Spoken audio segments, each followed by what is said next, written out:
মুসলমানদেরকে দেশ থেকে বের করে দেওয়ার জন্য, দেশ থেকে তাড়িয়ে দেওয়ার জন্য তারা একটা ছক তৈরি করলো, SIR করলো।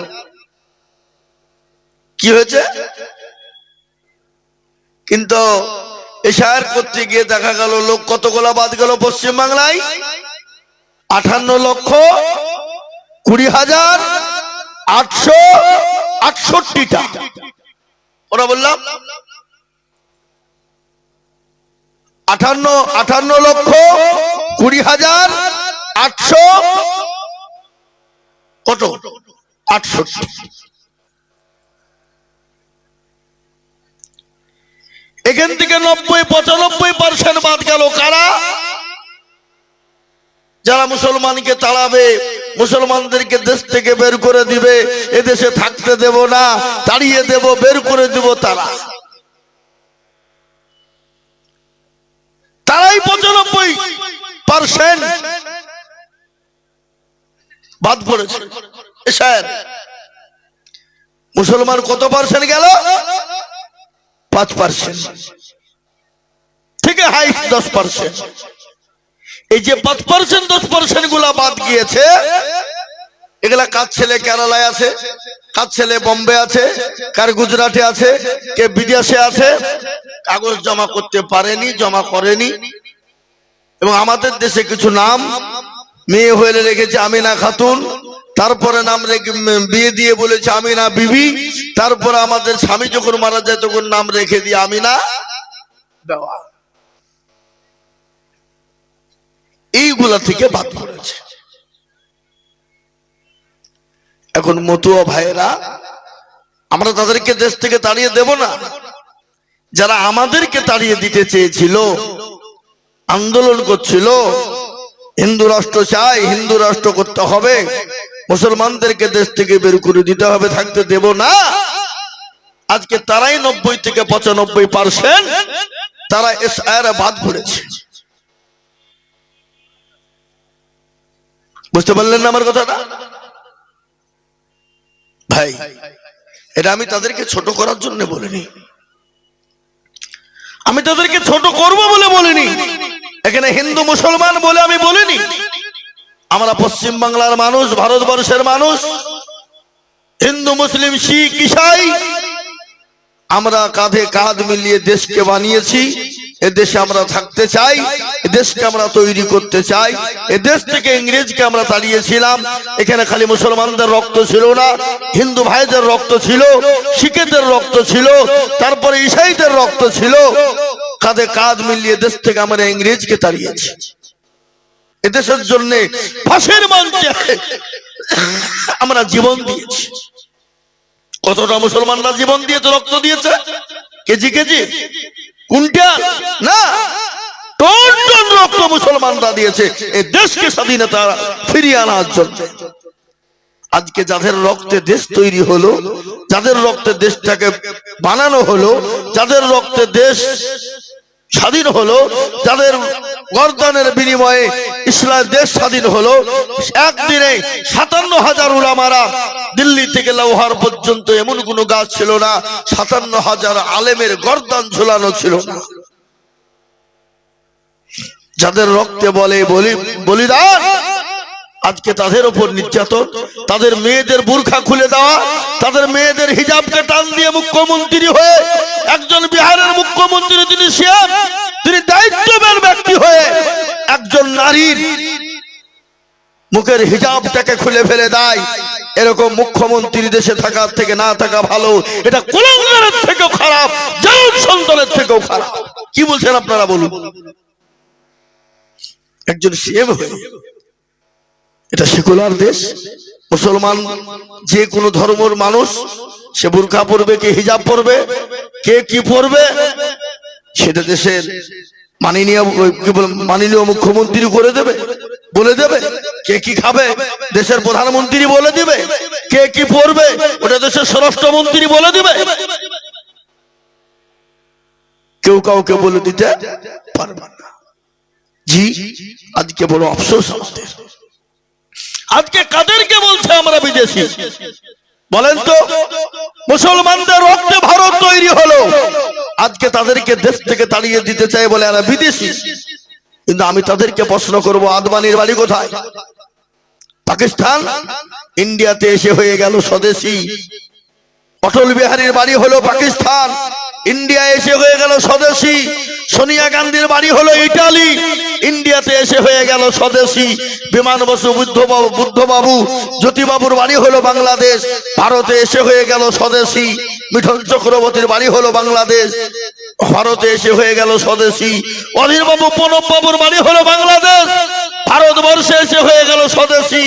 আর আমরা ইন্ডিয়ায় জন্ম নিয়ে আমরাই নাকি বিদেশি। সিঙ্গলার ভিতরে আলো ঢুকলো কি করে বাবা? বুঝতে পেরেছেন না পারেননি? কাকে বলবেন আপনি? কাকে শোনাবো আমরা কথাটা? এ মুসলমান দরদি আমার ভাই, আজকে ওটা নয়, আজকে তারা যেন তেন পুকারে ইসলামকে, মুসলমানদেরকে দিন ইসলাম কোরআনকে মিটিয়ে দিতে চাইছে। কিন্তু মারতে দাম তাক কিয়ামত পর্যন্ত ইসলাম এবং কোরআন এবং মুসলমানদেরকে মিটাতে পারবে না। একটু চিলিয়ে বলুন ইনশাআল্লাহ, একটু জোরে বলুন ইনশাআল্লাহ। আমি আপনাদেরকে এটা বলতে চাই, পৃথিবীর জমিনে ফেরাউন, নমরুদ, আবু জেহেল, আবু লাহাব, উতবা, সাইবা, মুগীরা, তারা এসেছিল। তারাও ইসলামকে মিটিয়ে দিতে চেয়েছিল, পারেনি। আল্লাহর কোরআন বলেছে, ইন্না দীনা ইনদাল্লাহিল ইসলাম। আল্লাহর কাছে মানিনীত ধর্ম একটি, যে ধর্মটির নাম কি? জোরে বলুন ইসলাম। কিয়ামত পর্যন্ত পারবে না। আমি আপনাদেরকে এটাও বলে দিয়ে যাই, আজকে ভারতবর্ষের মাটিতে যদি মুসলমানরা না থাকে, ভারতবর্ষের মাটিতে যদি কোরআনের আলো না থাকে, যদি ভারতের মাটিতে যদি মসজিদ মাদ্রাসা না থাকে, ওটা ভারতবর্ষটা অন্ধকারে ছন্ন হয়ে যাবে, অন্ধকারে গোটা দেশটা ডুবে যাবে। এই কোরআনের বদলাই, ইসলামের বদলাই, মুসলমানদের দৌলতে এখনো এই ভারতবর্ষের মাটি এখনো ঠিক আছে। কি বলছেন আপনারা বলুন? ঠিক বলছি না ভুল বলছি? আর গোটা পৃথিবীতে যত কোরআন পড়ানো হয়, কোরআন তেলাওয়াত হয়, তার 10 গুণ কোরআন পড়ানো এবং তেলাওয়াত করা হয় ভারতের মাটিতে। বুঝতে পেরেছেন না পারেননি? আজকে আমি আপনাদেরকে বলে গেলাম। জি, কি বলেছিল আবু জেহেল? ইসলাম রাখবো না, মিটিয়ে দেব। মুহাম্মদ সাল্লাল্লাহু আলাইহি ওয়াসাল্লাম, তোমার বংশ নির্বংশ করে দেব, মুসলমানের অস্তিত্ব থব না, ইসলামকে রাখবো না। কিন্তু আবু জেহেল বলেছিল, সে আবু জেহেলের অস্তিত্ব আছে? কথা বলুন, আছে? তার বাড়িগুলাকে তো সারা বিশ্বের মুসলমানদের হাজিদের জন্য পায়খানার চেম্বার বানিয়ে দিয়েছে, যে মুসলমানরা তোমরা এখানে যাবা আর ওই আবু জেহেলের ঘরে পায়খানা করে দিয়ে আসবা। কি বুঝলেন? বুঝলেন না? আল্লাহ রাব্বুল আলামিন বললেন, প্যারা নবী আপনি কোনো চিন্তা করবেন না, ওগো নবী আপনি কোনো চিন্তা করবেন না, আপনি কোনো ঘাবড়ে যাবেন না। বলে কেন?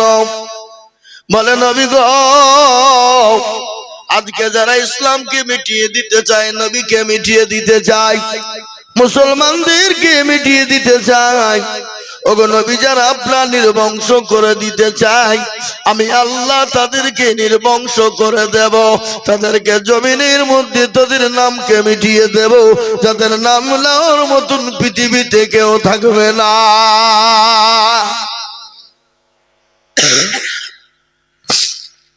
বলুন তো বাপ, পৃথিবীতে বহু জাতি আছে, বহু ধর্মের মানুষ আছে, কিন্তু কোন ধর্মের মানুষ, কোন জাতির মানুষ দেখেছেন আপনারা?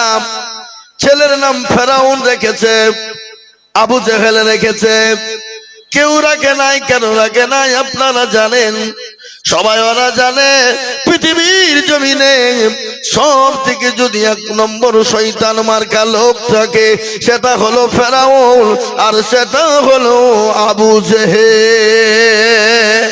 ঠিক কিনা ধরে বলুন?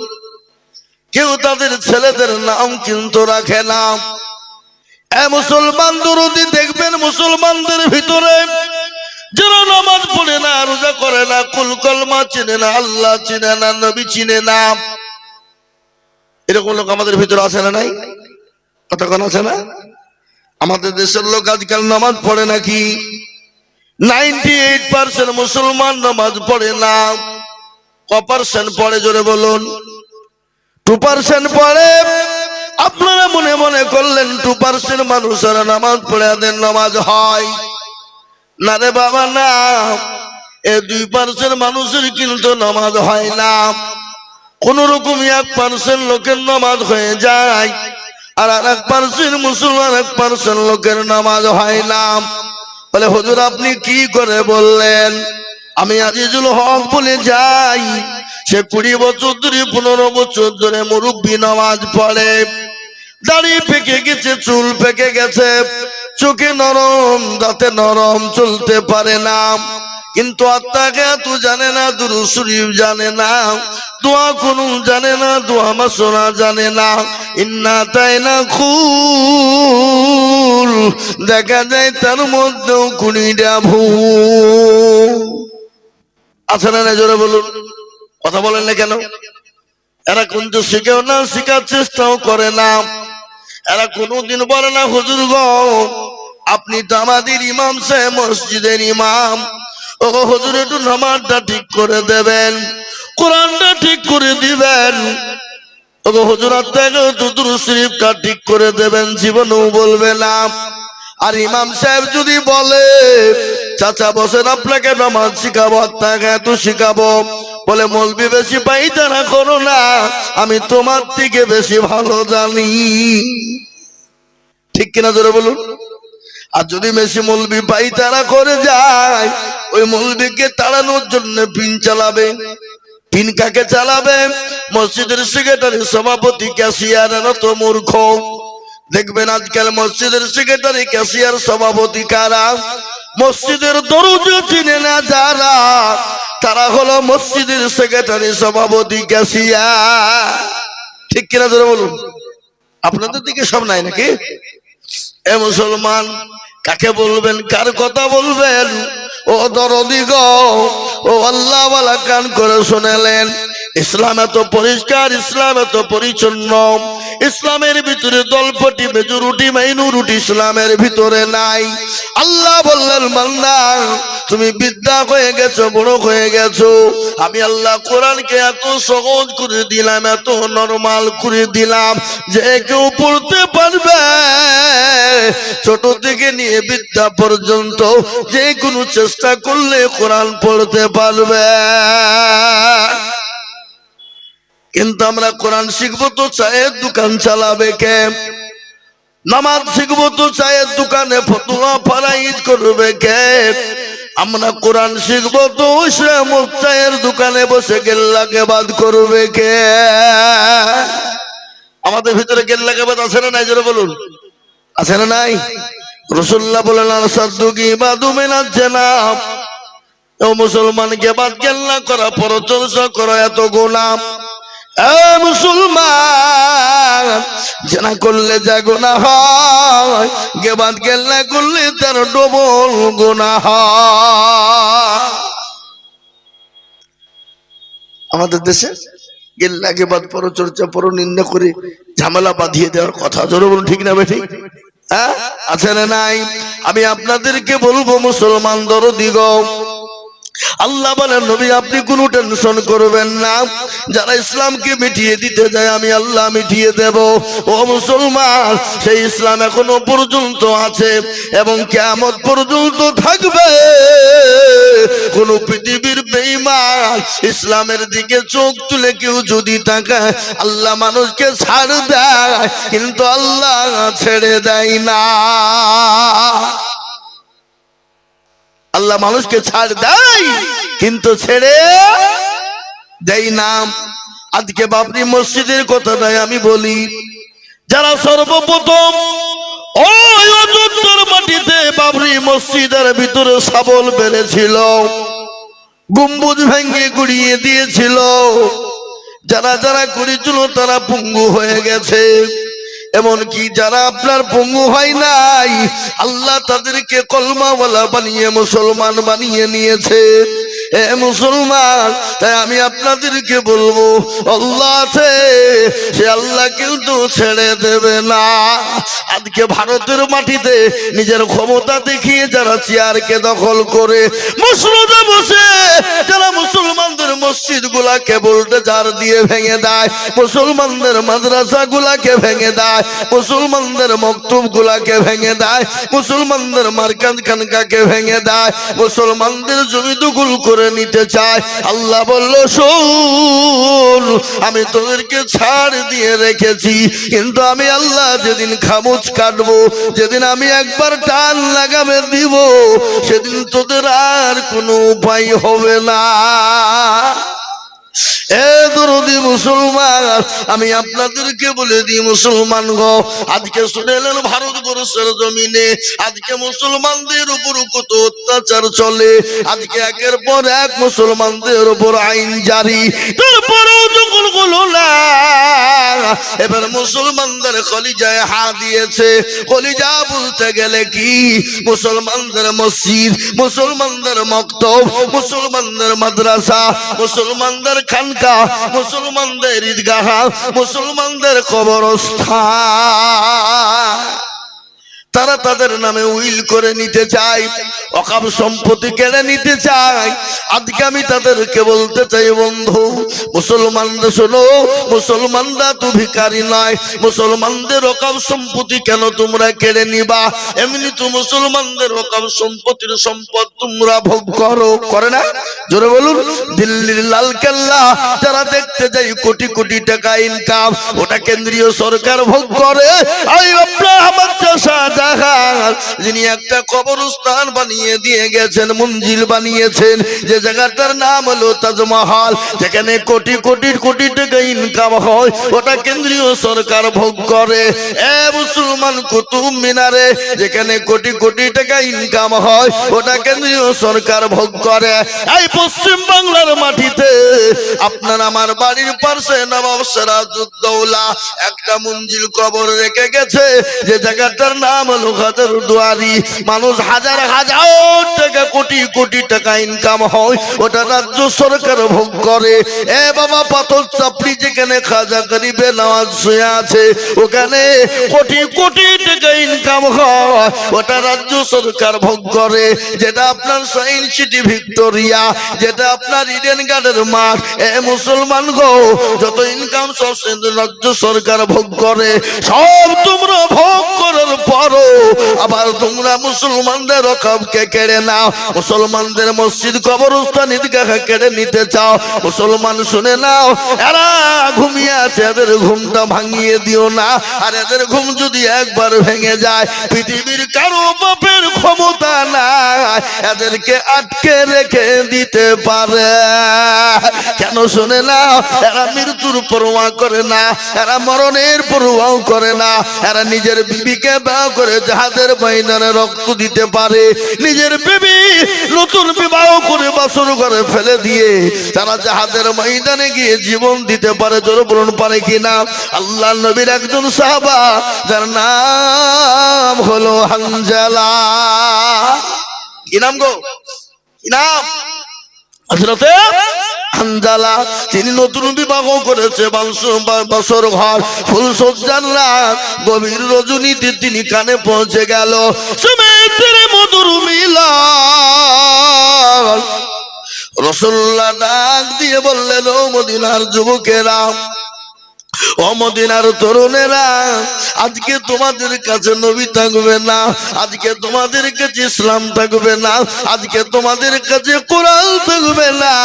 হযরতে হানজালার কানে যখন পৌঁছে গেল, অলঙ্গা তরবারি নিয়ে বাড়ি থেকে তিনি ছুটতে শুরু করবেন। পেছন থেকে প্রাণের বিবি ডাক দিয়ে বলে, স্বামী গো, ও আমার প্রাণের স্বামী, আপনি যাদের ময়দানে চলে যাবেন বাধা দেব না, কিন্তু স্বামী আপনি তো করে মেহেরবানি করে আপনার উপর গোসল টুকুন ফরজ আছে, আপনি দয়া করে গোসল টুকুন করে যান। বিবিকে ডাক দিয়ে বললেন, বিবি রে, আমি হানজালা কার জন্য গোসল করব? আমি হানজালা কার জন্য গোসল করবো রে বিবি? যে নবী আমার দুনিয়ার জমিনে থাকবে না, আর আমি হানজালা গোসল করব, হতে পারে না। হযরতে হানজালা তিনি গোসল করলেন না, যাদের ময়দানে তিনি চলে গেলেন, বিশ্ব নবীর দরবারে পৌঁছে গেলেন। হযরতে হানজালা তরবারি নিয়ে কাফির বেঈমানদেরকে জাহান্নামের টিকিট কানা তিনি ধরিয়ে দিলেন এবং নিজে তিনি শহীদ হয়ে গেলেন। শহীদ হয়ে যাওয়ার পরে ইসলামের দামামা বেজে গেল, কলেমা দামামা বেজে গেল, মুসলমানেরা জয় লাভ করে ফেললো।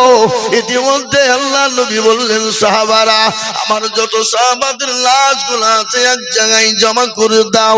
সমস্ত লাশগুলোকে এক জায়গায় জমা করা হয়ে গেল। সমস্ত লাশ যখন জমা হলো, নবী বললেন, ও সাহাবারা, যাও তাদেরকে দাফনের ব্যবস্থা করে ফেলো। আল্লাহ নবী বলা ইতিমধ্যে হানজালার বিবি চলে গিয়ে বললেন, নবী গো, ও দয়ার নবী, মায়ার নবী, আমি জানি যারা শহীদ হয়ে যায় তাদেরকে গোসল দেওয়া হয় না। নবী গো, একটু দয়া করে মেঘের পানি করে আপনি তাদের জন্য একটু গোসল টুকু দিয়ে দেবেন গো নবী।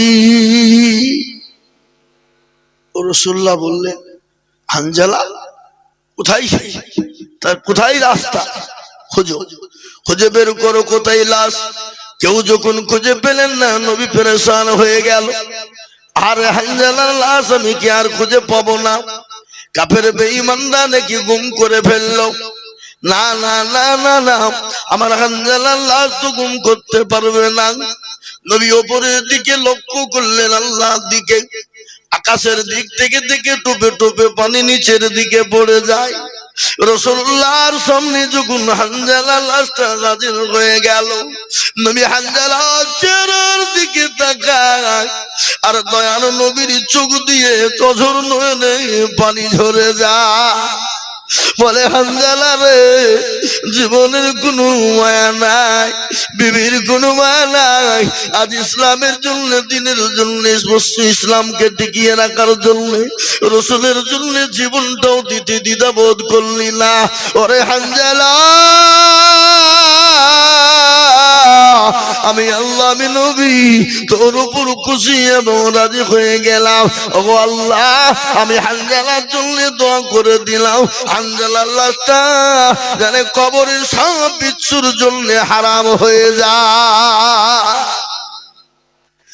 নবী বললেন, সাহাবারা, হানজালার লাশটা তোমরা দাফন করে দাও। হানজালার বিবিকে বলা হলো, হানজালার বিবি রে, আমার আল্লাহ দুনিয়ার কোনো পানি দিয়ে গোসল দেন নাই। আমার আল্লাহ হানজালার ওপর এত খুশি হয়েছে, তাকে দুনিয়ার কোনো পানি দ্বারা গোসল দেন নাই। আল্লাহ তাকে হাউজ কাউসারের পানি দিয়ে গোসল বানিয়ে দিয়েছে। সুবহানাল্লাহ বলুন। এ মুসলমান দরদি, হানজালাকে যখন দাফন করতে যাওয়া হলো, রাসূলুল্লাহ বললেন, ও সাহাবারা, হানজালাকে তোমরা সুন্দর করে দাফন করবা, তার সঙ্গে কোনো বেয়াদবি কোনো কাজ করবা না।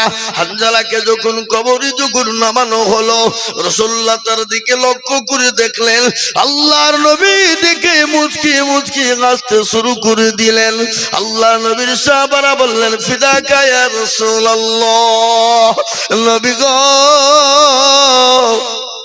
আমরা বুঝতে পারলাম না, আপনি যখন ওই হানজালার লাশটা কবরে রাখা হলো, আপনি মুচকি মুচকি কেন হাসছিলেন গো নবী? বলে, ও সাহাবা, তোমরা কি শুনবা? বলে, ইয়া রাসূলুল্লাহ, একটু বলবেন। বলে, হানজালাকে যখন দাফন করা হলো,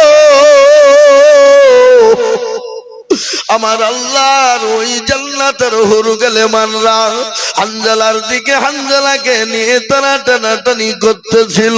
আমি এই দেখে আমি নবী মুচকি হেসেছি। মুসলমান নরদি, যারা জীবনের মায়া করে নাই, বিবির মায়া করে নাই, সন্তানের মায়া করে নাই, আজকে আগে তাদের মসজিদ মাদ্রাসা মক্তব মার্কেট কবরস্থান ঈদগাহ কেড়ে নিবে, এক বিন্দু রক্ত থাকতেও ছেড়ে দেব না। এত হাতটা উঁচু করে দিয়ে বলুন না ইনশাআল্লাহ। নামিয়ে দেন হাত। এ বাবা, এই হাতটা যারা তুললেন তারা মনে মনে করছেন হয়তো ঠকে গেলাম না। এই দেখেন কোরআন জিজ্ঞাসা করুন, কোরআন বলে দিল আলিয়াউমা নাখতিমু আলা আফওয়াহিহিম ওয়া তুকাল্লিমুনা আইদিহিম ওয়া তাশহাদু আরজুলুহুম বিমা কানু ইয়াকসিবুন। কিয়ামতের দিন জবানি তালা মেরে দেবে, হাতকে বলবে কোন কাজে ব্যয় করেছিল, হাত বলবে পরওয়ারদিগার ওই সিঙ্গার মসজিদের মক্তব তৈরি করার জন্য বক্তা দিজুল হক হাত পেতে দিয়েছিল, এই হাতের বদলা আল্লাহ জাহান্নামটা হারাম করে দেবে। তাই আমি আপনাদেরকে বলবো, বাপ একদিক দিয়ে বেঈমানরা কেড়ে নিয়ে ভেঙে দিতে যাবে, আর আরেকদিক দিয়ে মুসলমানরা রক্ত দিয়ে, শ্রম দিয়ে, বিবেক দিয়ে, জীবন দিয়ে, পয়সা দিয়ে মসজিদ মাদ্রাসা মক্তব তৈরি করব। একবার চিলিয়ে বলুন না ইনশাআল্লাহ। তার নমুনা বাবরি মসজিদ ঘোষণা হইলো, শিলান্যাস হইলো, কে বলছে 80 কোটি দিব, কে বলছে 100 কোটি, কে বলছে 1 কোটি দিব, কে বলছে 50 লাখ দিব, কে বলছে 100 টলি ইট দিব। ইট লিব না বলছো, তারপরও দেখছি বাপ জায়গা হইছে না। কি বলছেন আপনারা বলুন, ঠিক বলছি না ভুল বলছি? আল্লাহ, মনে হচ্ছে গোটা মুর্শিদাবাদের ভাটার ইট গুলা মনে হয় উঠে নিয়ে আছে। কি বুঝছেন আপনারা বলুন? এটা মুসলমানদের আবেগ, এটা মুসলমানদের দান, এটা মুসলমানদের জীবন। হে মুসলমান, তাই আমি আপনাদেরকে বলবো বাপরে, এটা মক্তব আপনার মসজিদের মক্তব তৈরি করার উন্নতি কল্পে জালসা। এই মক্তব মাদ্রাসাকে তৈরি করার জন্য আমি আপনাদের কাছে হাত পেতে দেব। বাবা, এখানে আপনার ছেলে, আমার ছেলে, আমার মেয়ে, আপনার মেয়ে কত কোরআন শিখবে, হাদিস শিখবে, নামাজ শিখবে, কোরআন ওয়ালা বানবে, দিনওয়ালা, ইমানওয়ালা হবে। তাই এই মক্তব মাদ্রাসাকে বানানোর জন্য আমি আপনাদের কাছে একটু হাত পেতে দিব। আমি আজিজুল হক 2 লাখ 3 লাখ টাকা করে পর্যন্ত চাই, কিন্তু আজ আমি 2 লাখ 3 লাখ চাইব না। আমি জানি সিঙ্গার মুসলমানদের দিল বড়, মন বড়, অন্তর বড়। এদের দিল বড়, মন বড়, অন্তর বড়। কত টাকা কত দিকে চলে যায়, বিবি বাচ্চার পিছনে চলে যায়, ছেলে মেয়ের পিছনে চলে যায়, আত্মীয় স্বজন বন্ধু বান্ধবীর পিছনে চলে যায়, ডাক্তারের পিছনে চলে যায়। আমার আল্লাহর কোরআনকে বাঁচানোর জন্য বক্তব্য তৈরি করলে ফুরিয়ে যাবে না। তাই একবার তাকবীর দিব, আর তাকবীর দেওয়ার সঙ্গে সঙ্গে তোরে 50,000 টাকার দাতা